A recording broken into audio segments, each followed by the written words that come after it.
University's $2.8 billion acquisition papers in my penthouse office. The Manhattan skyline sparkled beyond floor-to-ceiling windows as I examined the final details of tomorrow's announcement. Family dinner tonight. 7 p.m. Celebrating Emma's promotion to senior VP. Don't be late like last time. Mom. I smiled, setting down the document that would make tomorrow historic. 5 years of careful planning was about to pay off. While my family thought I was just teaching, I had orchestrated the most significant educational acquisition in New York's history. Dr. Mitchell? Sandra, my assistant, entered with a stack of folders. The board unanimously approved the press conference schedule. Trading will halt at 11 a.m. Announcement at noon. And the stock certificates? Ready. The transfer will be complete the moment you sign. Also, the merger documents for your sister's company arrived. Sandra placed a thick envelope on my desk. Their educational services division won't know what hit them. What Emma didn't know was that her prestigious senior VP position would become redundant by tomorrow afternoon. Sterling University's acquisition of their division was just the beginning. The research hospitals? All three finalized. Johns and Sterling Medical Center, Sterling Memorial, and the new Sterling Children's Hospital. The educational technology platform integration is also complete. I checked my personal account, $4.8 billion in liquid assets. Not that my family knew. They still thought I lived in a tiny apartment on a teacher's salary.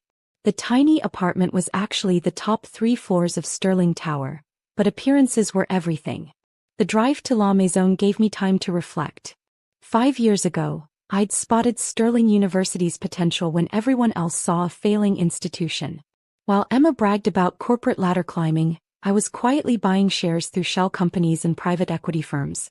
The restaurant's valet recognized my simple black Tesla, not the flashy red Ferrari Emma drove. Good evening, Dr. Mitchell. Your usual quiet entrance.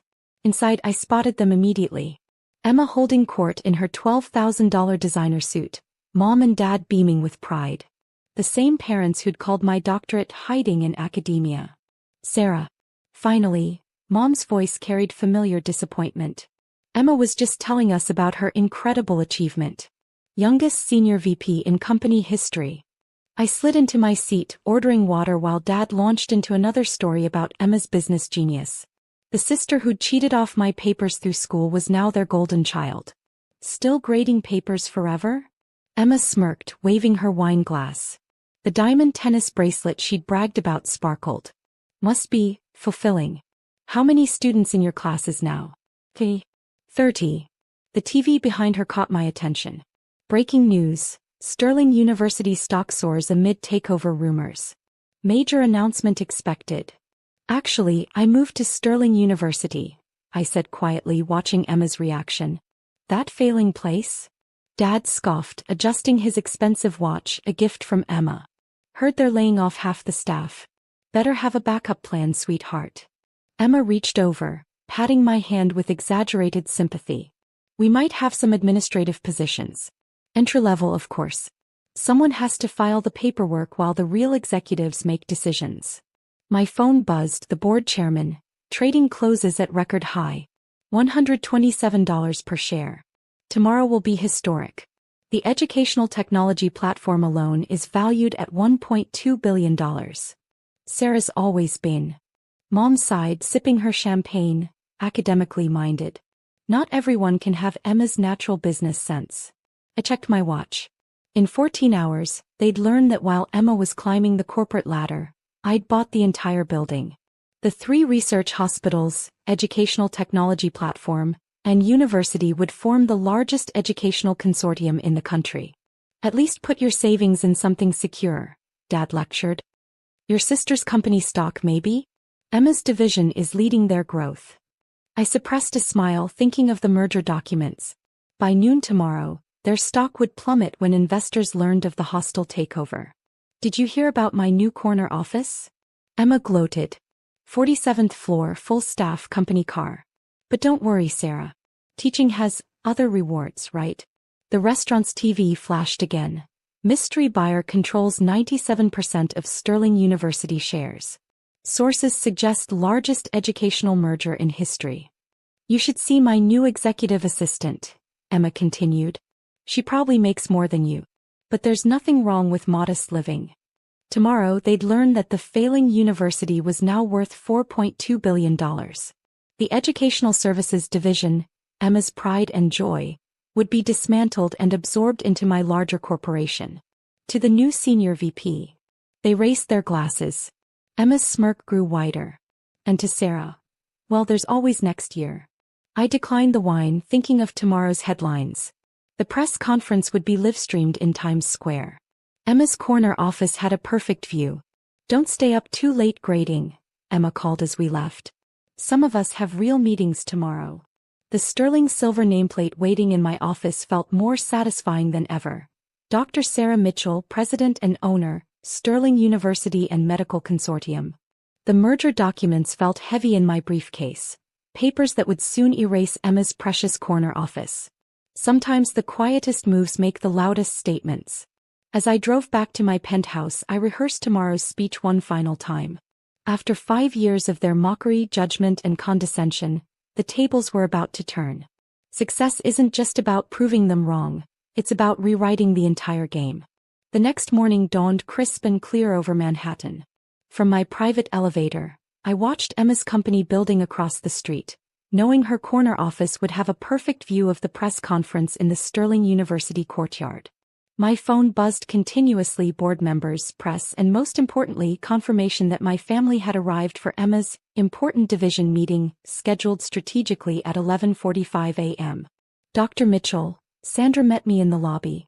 Everything's prepared. The press is assembled, trading halts in 20 minutes and... She smiled. Your family is in the front row, though they don't realize why yet. Your sister's quite upset about being called to a mandatory university vendor meeting. I adjusted my custom-made suit, the one I'd ordered from the same designer as Emma's, but in a commanding deep blue rather than her flashy red. The Cartier watch I'd never worn to family dinners gleamed on my wrist. The stock certificates? Ready. Also, the merger documents are signed. The moment you make the announcement, their educational division belongs to Sterling University. Through the tinted windows of my office, I could see the gathering crowd. Television cameras, journalists, and of course my family, looking annoyed at having to attend what they thought was a routine vendor meeting. At 11:43 a.m., I watched Emma storm into the courtyard, phone pressed to her ear, clearly frustrated at being summoned. Mom and Dad sat beside her, checking their watches repeatedly. It's time, Sandra announced. The university president stepped up to the podium first. Ladies and gentlemen, thank you for joining us for this historic announcement. Over the past 5 years, Sterling University has undergone a remarkable transformation. I stood in the wings, watching Emma roll her eyes and whisper something to Mom, who laughed behind her hand. And now, it is my great pleasure to introduce the architect of this transformation, the owner and new CEO of Sterling University and Medical Consortium. I saw Emma freeze mid-sentence, her phone slipping slightly. Dr. Sarah Mitchell. The sound of my heels clicking across the stage echoed through the sudden silence. Emma's face drained of color as I stepped into the sunlight, looking every inch the billionaire CEO I'd become. Thank you, ladies and gentlemen, I began, my voice carrying across the courtyard. Today marks not just a transformation for Sterling University, but the creation of the largest educational and medical consortium in the country. Dad's fork from his lunch clattered to the ground as the screens behind me lit up with the new Sterling logo and my title. Over the past 5 years, while serving as a professor, I have acquired not only Sterling University, but 3 major research hospitals and the country's leading educational technology platform, creating a $4.2 billion educational empire.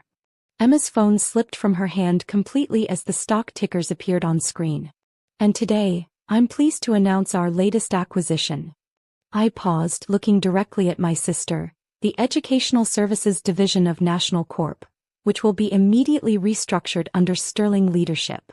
Mom's hand flew to her throat as she recognized her precious Emma's company name. Effective immediately, all current executive positions in that division will be eliminated as we streamline operations. The look on Emma's face as she realized her corner office and senior VP title had just evaporated was worth every second of the past 5 years. Trading will resume in 5 minutes, I continued smoothly, though I should warn investors that National Corp's stock will likely experience a significant decline. The evening sun cast long shadows across my penthouse office as I reviewed the day's headlines on multiple screens. Sterling University merger creates $4.2 billion educational empire. Youngest female CEO revolutionizes education sector. National Corp stock plummets 40% after Sterling acquisition. A soft knock interrupted my thoughts. Dr. Mitchell, Sandra appeared. Your family is here. They've been trying to reach you all day. I turned from the floor-to-ceiling windows, adjusting my CEO nameplate. Send them in. The doors opened to reveal a very different family from last night's dinner. Emma's perfectly styled hair was disheveled, her designer suit wrinkled. Mom's usual confident posture was replaced with nervous fidgeting. Dad clutched a folder of stock certificates, now worth less than half their morning value. Sarah. Emma's voice cracked. You can't. My position. My office. Please sit. I gestured to the Italian leather chairs facing my desk. I believe we have some business to discuss. Business. Dad stepped forward. This is family. You deliberately orchestrated this. Hostile takeover? I finished pulling out the merger documents. Actually, it was quite legal. Your board approved it unanimously. They were quite impressed with my 5-year track record. But your teaching job, grading papers, Mom stammered, was the perfect cover while I built my empire. I pulled up the financial charts. While you were mocking my career choices, I was acquiring shares through private equity firms. Did you never wonder why I chose Sterling University specifically?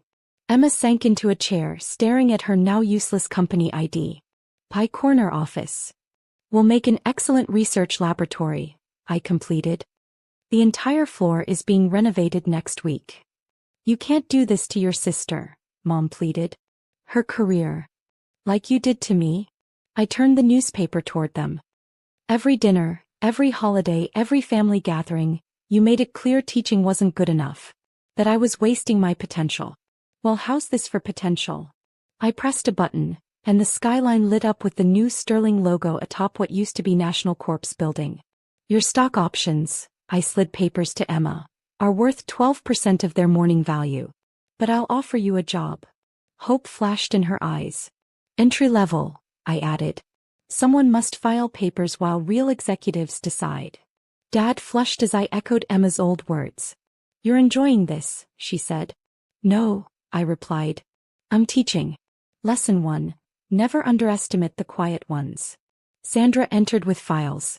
Press wants interviews. The governor called. And your Times Square billboard is live. Through the window, my face lit up the skyline beside Sterling University's motto. Education is power. Now, I turned to Emma. Entry-level pay matches what I earned teaching. Remember? Modest living builds character. The room went silent. Their defeat was clear. You can think about the offer, I said. But like teaching jobs, spots are limited. As they left, I picked up Emma's ID. Oh, and Emma? Don't stay late filing papers. Some of us have real meetings tomorrow. The door shut.